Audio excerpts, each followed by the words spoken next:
La parole est à Monsieur Harry Chalus. Merci, Président. Harry Chalus, Président, pas Chalus. Harry Chalus. Monsieur le Président, permettez-moi, au nom du Président et du groupe RDP, de présenter tout d'abord un bon rétablissement au Président Borloo. La question s'adresse au ministre de l'Écologie, du Développement durable et de l'Énergie. Monsieur le ministre, le Conseil national de la transition écologique a rendu un avis favorable sur l'avant-projet de loi sur la biodiversité.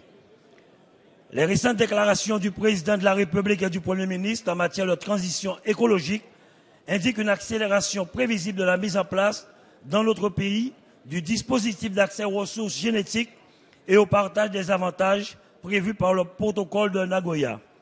L'outre-mer abrite plus de 80% de la biodiversité française. Eu égard à son importance, aux effets du futur dispositif législatif pour le devenir de nos populations, de l'économie de nos territoires, nous serons présents tout au long du processus législatif pour amender ce texte et veiller à ce que celui-ci n'entrave pas les perspectives de développement des sociétés qui, installées sur nos territoires, innovent dans ce secteur d'activité. La version actuelle du projet de loi biodiversité, dans son article 4 sur la PA, suscite des questionnements nombreux en termes d'insécurité juridique et d'égalité devant la loi. L'utilisation des plantes à titre alimentaire, de cosmétiques, de médicaments constitue un pilier majeur pour le développement économique des TPE et PME en Outre-mer. Notre inquiétude porte notamment sur la réglementation prévue pour l'accès aux ressources génétiques sauvages. Cet avant-projet, s'il venait à être voté en l'état, pourrait avoir pour nos régions des conséquences graves et lourdes. Même s'il ne remettent pas en cause son fondement, il est important que celle-ci n'entrave pas le travail entrepris par les entreprises innovantes dans nos territoires et aussi l'opportunité de créer de nombreux emplois pour les générations futures. Pouvons-nous compter sur vous pour entendre les craintes et remarques techniques que suscite la version actuelle de ce projet de loi? Ne nous privez pas de ces emplois. Monsieur Chalus. Merci. La parole est à Monsieur Victorin Lurel, ministre des Outre-mer. Monsieur le Président, Mesdames et Messieurs les députés, Monsieur le député Harry Chalus, je vous prie de bien vouloir excuser mon collègue Félix Martin qui est en République de Turquie en déplacement avec le Président de la République. Vous l'avez dit, les Outre-mer sont riches d'une exceptionnelle diversité végétale et animale en terre et en mer.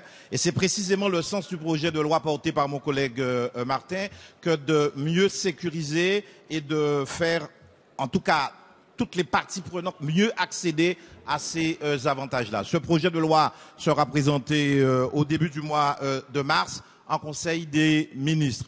Rien en l'état actuel des textes, en tout cas dans sa rédaction actuelle, est de nature à inquiéter. Par exemple, pour les recherches et les investissements qui ne sont pas encore à un stade commercial, il suffira d'une simple déclaration en ligne.